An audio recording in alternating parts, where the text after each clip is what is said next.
About 400 young people are referred into our specialist mental health service every month here in Christchurch. So the demand is just massive.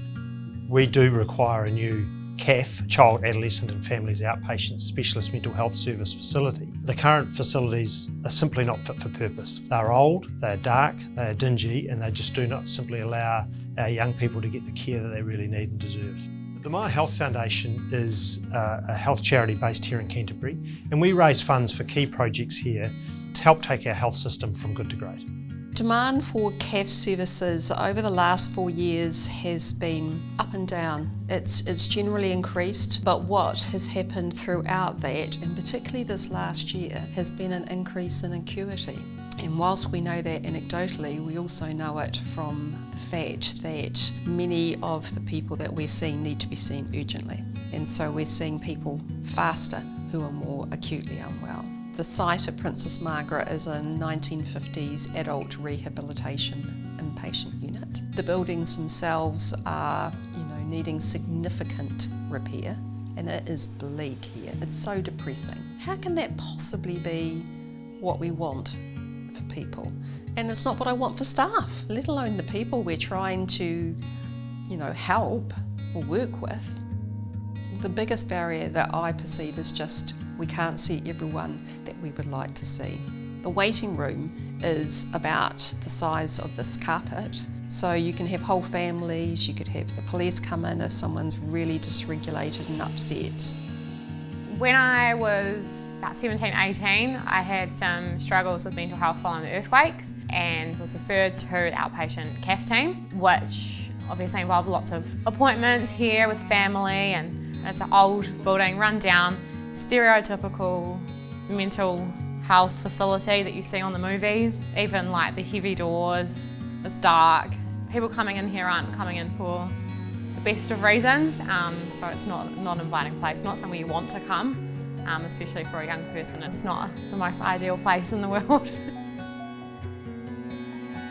Access to a facility that's a lot more fit for purpose, a nice warm place that's somewhere uplifts you and kind of just bright environment it's huge. When you're already feeling a bit down, having somewhere you feel safe to open up to someone and kind of where you feel safe to get that help and just to feel valued, like you're worth that facility. You're being told that you're worth it, so to have a facility that reflects that is huge.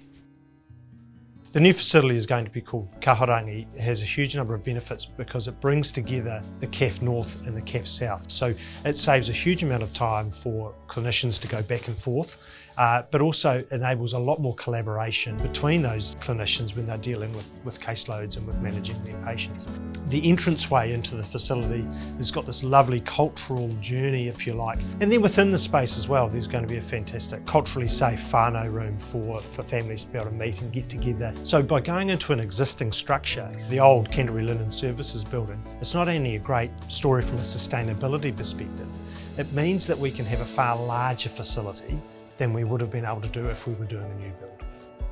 One of the key treatments that we'll be able to really emphasise in the new building, Kahurangi, is around sensory modulation, particularly if you're really anxious or feeling dysregulated. And a lot of that is developing what we call a sensory profile for people, because it is about developing a toolbox for people. It's not saying we know all the answers, because actually we don't, but we can walk alongside them and help teach them and give them some tools that can help them.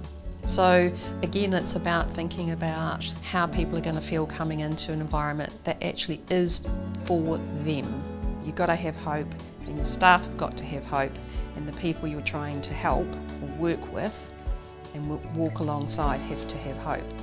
The design of the facility is very much clinically driven, so there's been a huge amount of input from what we call the sort of user groups, so the clinicians that are working within the facility, but also from patient user groups. So there are youth advisors that have been part of the design process.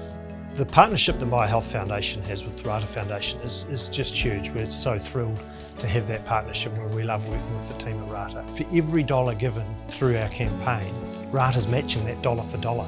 And so just anyone can give what they can, and then that's automatically doubled. And that just adds a huge amount of benefit and legitimacy, I suppose, to the whole project. I have always said I feel incredibly lucky to have actually got the help that I got, and the staff are incredible. I wouldn't be where I am today or have done half of what I've done with my life without that. And yeah, for other young people to get that opportunity, it is life-changing.